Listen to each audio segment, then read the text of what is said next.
Let's have some fun. So the topic that I've got for today is why the Secure by Design pledge won't save us from AppSec failures. And so I'm somebody who's been studying Secure by Design for a long time, and I've been watching the things that have been transpiring across our industry over the last couple of years. And as you might imagine, I have some thoughts on them. So my name is Chris Romeo, and I'm currently the CEO of Devici. We are the threat modeling company. Just recently crossed over 10,000 days in security. So I've been hanging around and doing this for a long time, since 1997. I'm a general partner at Kerr Ventures. I've got a number of different podcasts, won some awards from that. Previously, I was the co-founder of Security Journey. Before that, I was Cisco's chief security advocate, which don't tell anybody, but it was a title that I actually made up. So I want to begin by just defining secure and private by design and default, because this is going to be the foundation of what I am talking about here today with the rest of my time. And this is a definition that I contrived using some of the language from CISA's Secure by Design guide. So I'm going to talk a lot about CISA's documents and thoughts and things that they've shared in this whole Secure by Design world. But first, a definition. So when I think about secure and private by design and default, and that, yes, that is the term I've coined, because we can't forget privacy and we can't forget default. We always focus on secure by design, but don't forget privacy, don't forget default. But this whole concept, it's both an art and a science. It's how do we prioritize security and privacy from the inception, and don't you dare say shift left, please. That's a banned term for the rest of this talk. Since it's from the inception of something that we're going to build to reasonably protect the devices, data, and applications against inevitable security threats. Now, this is going to blow your mind, okay? But this is an updated version of what CISA has as their definition, and they use the term reasonably. Never seen anybody use the term reasonably to describe what we should be doing from a security and privacy perspective, but I love it. I think it's great. I think we should be reasonably protecting the things that we build. Not every solution is storing the most sensitive, personally identifiable information out there. Like, not everything has to be at the same level. So that's what reasonableness actually means. But think about this, it's more of a philosophy. It's not a set of requirements. This isn't a compliance standard. It's a philosophy. It's a way of thinking. It's also a journey of outcomes. This is not something that you can just flip the switch on and say, hey, we're good. We've done secure and private by design and default. This is something that's going to take years to ramp our way up into. So the topic that I'm going to pick on today, CISA came out with a pledge, what they're calling the Secure by Design pledge. And in this pledge, this is a quote: within 1 year of signing the pledge, demonstrate a measurable increase in, for most of these categories, and there's a goal and a requirement that goes with each one. I didn't want to go into that level of depth, but you can go Google this real quick and find the pledge if you want to read the exact language that's in it. But demonstrate a measurable increase in the use of multi-factor authentication, the lack of use of default passwords, reducing entire classes of vulnerabilities, the approach to security patching, having that vulnerability disclosure policy, how you're interacting with CVEs, and how you're making your products better from being able to see and maintain evidence of intrusions when those bad things do happen. This is the part that I don't have a problem with. I don't have a problem with any of these requirements. I can't argue away any of these things and say, well, no, you don't really need to try to reduce an entire class of vulnerability. It's a lofty goal. Is it possible in the short term? Probably not for modern code bases. But none of these things are what I see as the problem. The requirements aren't the problem.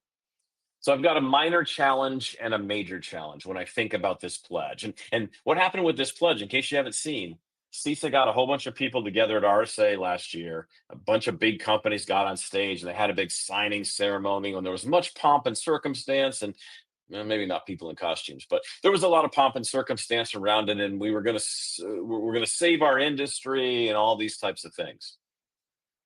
What is measurable improvement? Here's my minor challenge that I have with the pledge. Don't worry, I have a major one too. But what's measurable improvement? Is it 1% better? Is it 10%? Is it 100% better? If we fix a single SQL injection in a code base, Is that measurable improvement? Who defines measurable improvement? Unfortunately, all of these things are returning an undefined value because nobody's really specified what it is. The pledge doesn't call out what measurable improvement, and they just use the words measurable improvement.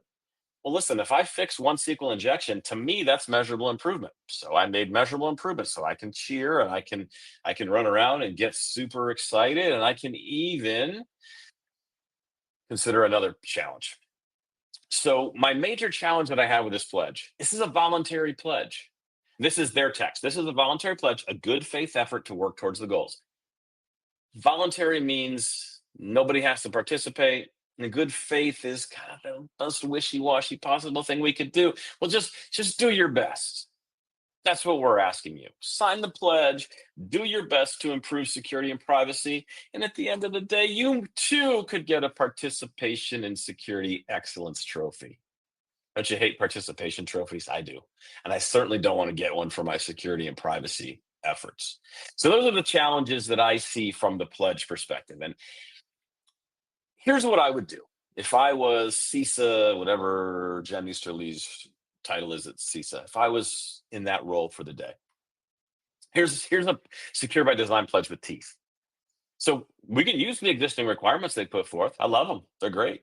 They're excellent requirements. I don't have a problem with any of them. Let's change the consequences. How about this? If you don't demonstrate a 10%, if you want to sign the pledge and you want to get all the pomp and circumstance that goes with it and your name on CISA's website, if you don't demonstrate 10% improvement in all the categories identified, you got to donate 10% of your gross profit to a technology focused charity that brings new people into our industry. This, folks, is a pledge with teeth. Nobody would sign this thing. Nobody would sign up to the consequences of 10% of my gross profit if I don't comply with those requirements that have been laid out there.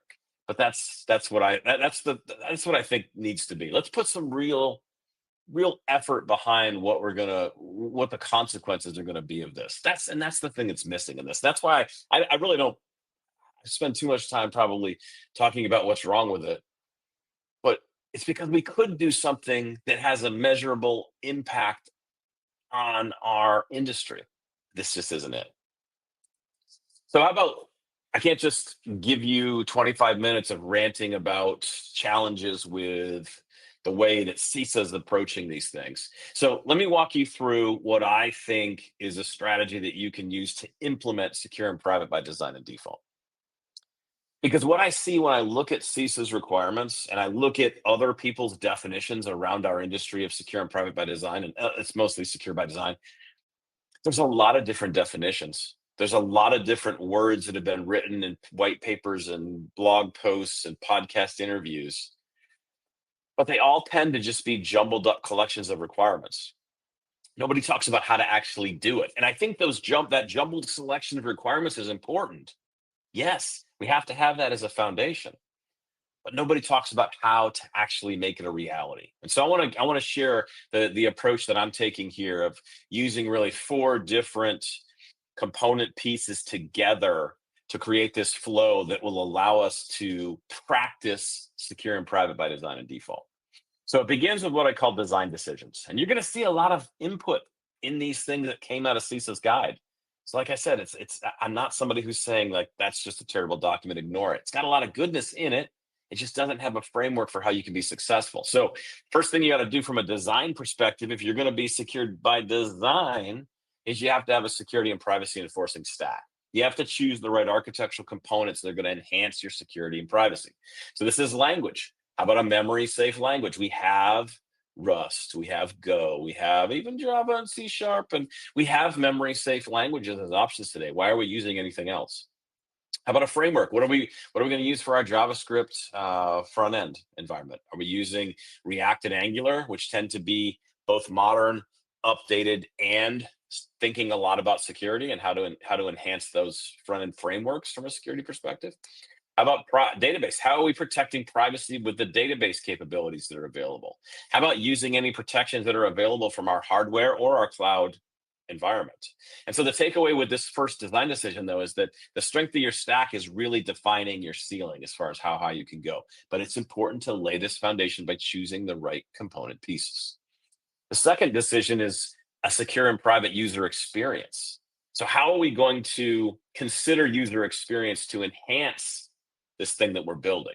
So, when we think about UX from a security perspective, one, UX folks are brilliant at modeling how the user works with a given platform.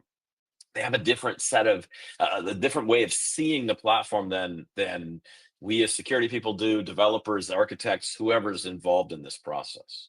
So when we think about UX interacting with security, it's really about the UX folks helping us ensure that security flows are simple and non-disruptive.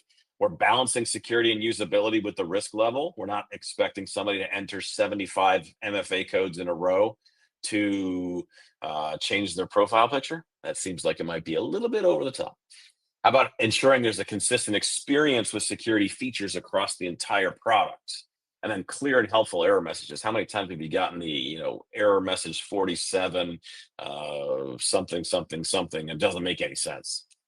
But UX can help from a privacy perspective too, ensuring that we have that balance between functionality and privacy. So security and privacy value can be added instead of detracted by considering the user experience. Protecting PII and customer data. This seems like table stakes, right? Nobody's going to argue against this. But your privacy policy and the strategy that you have need to come together to ensure that we are protecting this data. And whether that's using minimization to control and only store the things that we have to have, we're encrypting that data, we're anonymizing data when we can to take away anything that could point to an individual user. Or maybe when we're going as far as de-identification, where we have some type of table that's doing some mapping between who the users are and the data, the actions that they took, but we're able to obfuscate that in some way. We have to understand to really truly protect these things. How about the fourth one? Lock it down. So the fourth design decision is, how are we going to lock down this thing so that it still does what it needs to, but it meets our customer requirements. So secure by default. Hardening should not ever be a thing anymore. Okay, you should not have a hardening process for anything. You should just build this thing secure by default.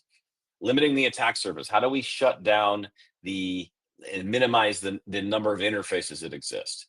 And this loosening topic. This is one that I very much disagree with CISA. In the Secure by Design guide, they have a section on loosening, and the guidance is harden the product in the way that you provide it, but you should also have a set of directions for how somebody can back out of all the security and privacy protections you put in. No, build things secure by default. And if customers say we need an insecure solution, they're going to let them go somewhere else. Nobody's going to say that in this modern day and age. No one's going to say, could we have just minimal protection for our data? We don't really need that that AES 256. We'll be fine with triple DES. We're going to take our chances if you give it to us for cheaper. No, nobody's saying that. And then deprecate unsafe legacy features. Get rid of that old stuff that's been around. If you have a legacy product where security, you weren't at the stance you are today for security and privacy. Minimize to lock it down. Okay, responsibly using open source. What's your strategy? What's your policy?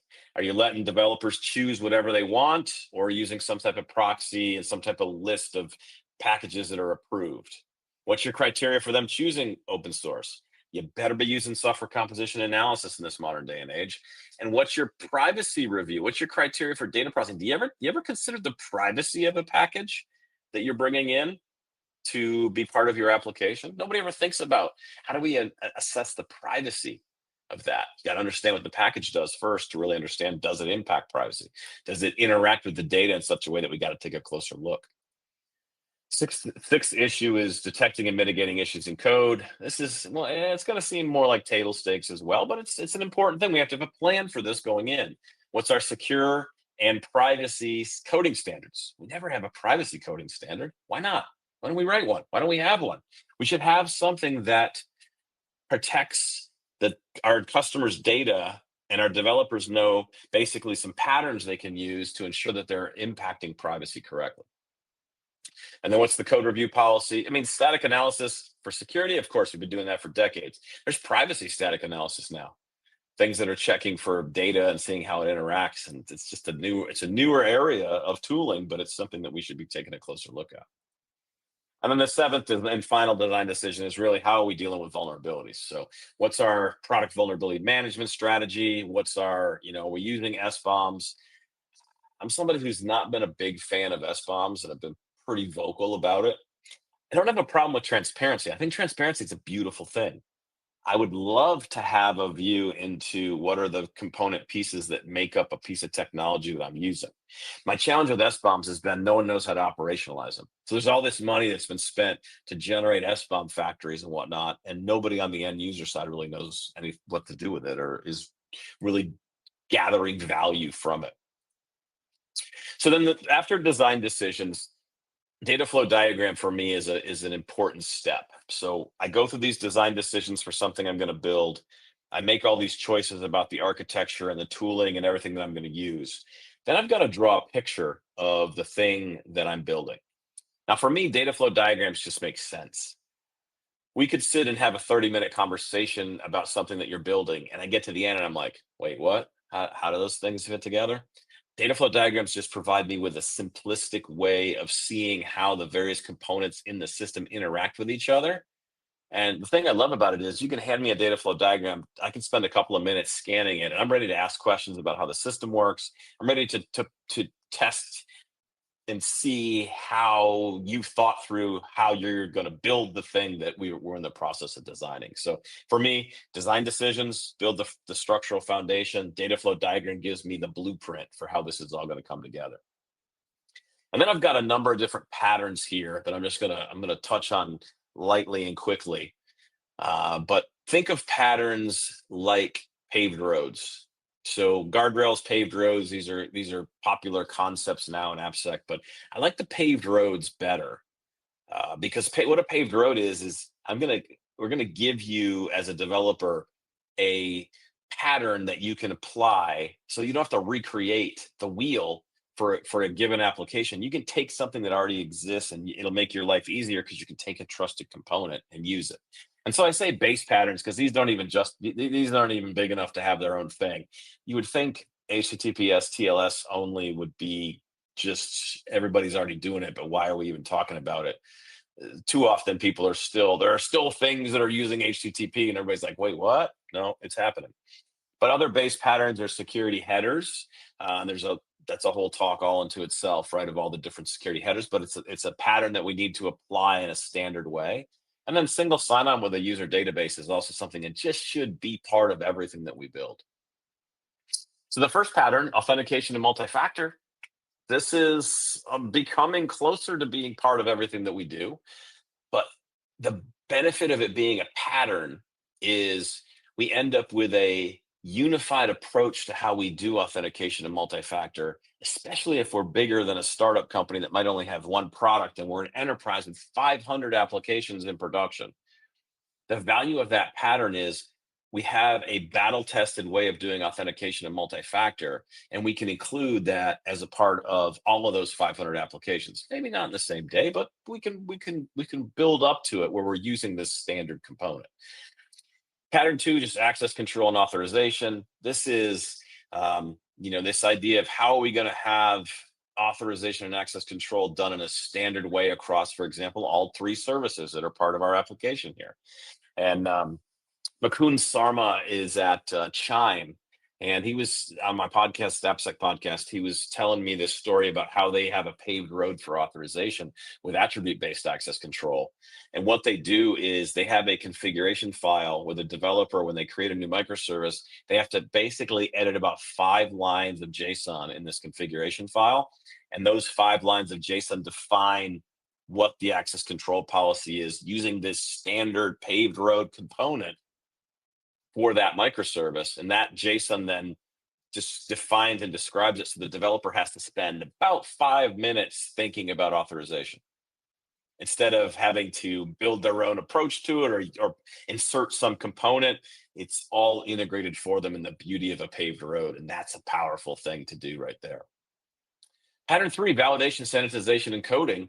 How do we use standard libraries to ensure that we are validating all untrusted data that comes from the client side. We're encoding all data that goes back out. It seems like this should be so simple, but we do have to have a standard way to do it. I've seen a lot of places where validation, sanitization, and coding is done, but it's done differently all over the place. So there's all of this chaos that's been introduced where if we use a pattern, if we choose like validator for Go or safe HTML from Google for encoding, whatever we choose to use, having a standard approach to it is a much more powerful thing.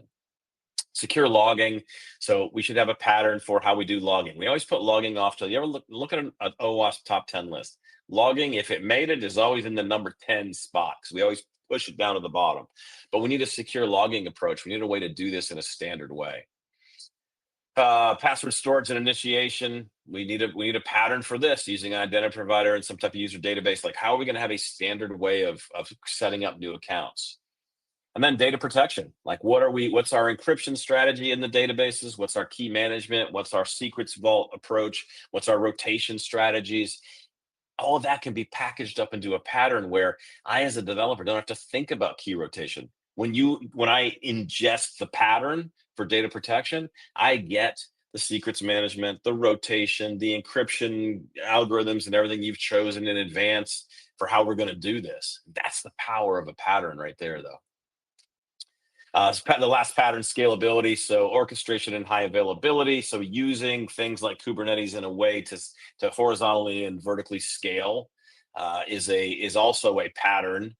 I don't deal with denial of service a lot anymore. I mean, in my early days in security, it used to be a really big problem. It just isn't, because we've got so much capacity now via the cloud and various network providers and whatnot. But it's still a positive pattern to have a scalability solution. So then the final part, we talked about design decisions. We talked about creating a data flow diagram. We talked about these patterns as the way forward. You got to use threat modeling to check the work. So some of the things I've seen be very successful with threat modeling, you probably know quite a bit about it already, but having a functionally diverse team, finding inspiration from things outside of the standard Stride and Linden. And I'm a giant Stride fan. I've started using Stride LM, adding lateral movement onto the end of it because I just think it's a threat category that's worth considering. But you can also get inspiration from the various OWASP documents, OWASP Top 10, API, LLM, and then brainstorm beyond the patterns and focus on your mitigations.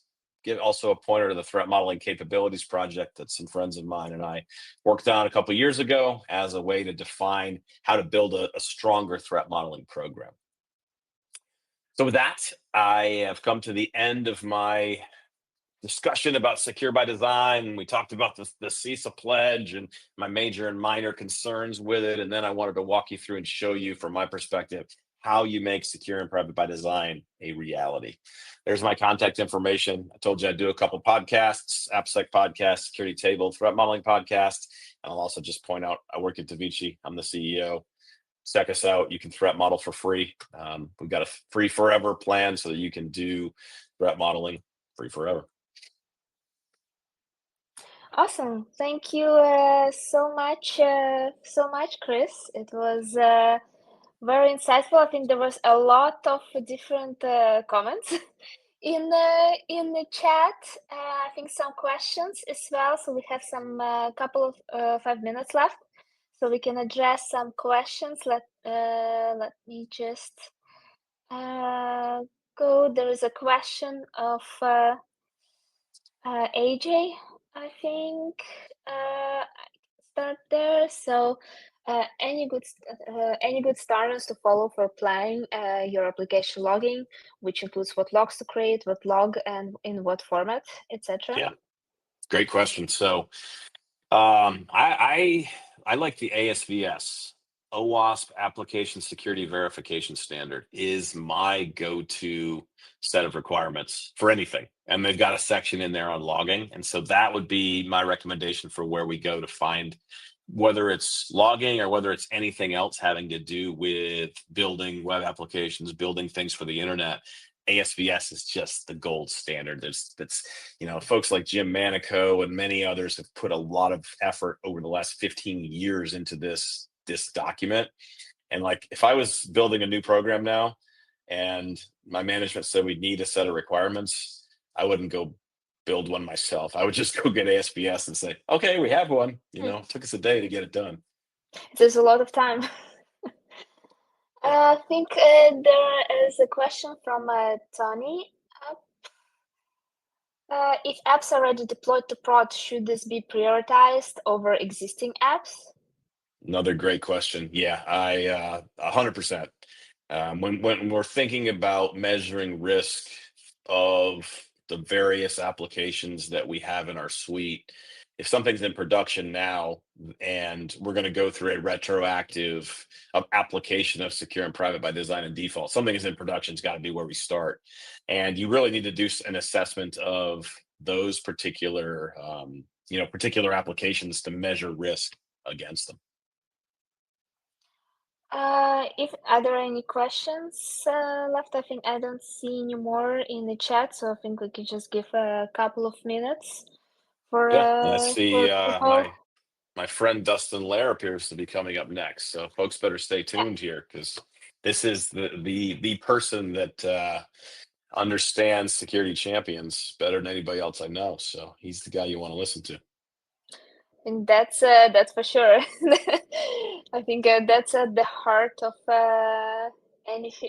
of a lot of things that Dustin is kind of shares with the audience. I think we don't seem to have any more questions. So thank you so much, Chris, for your presentation. I'm actually surprised that there are like people did not like hit up the chat in a way, but I've seen Aaron is very active. So thank you so much, and have a great day.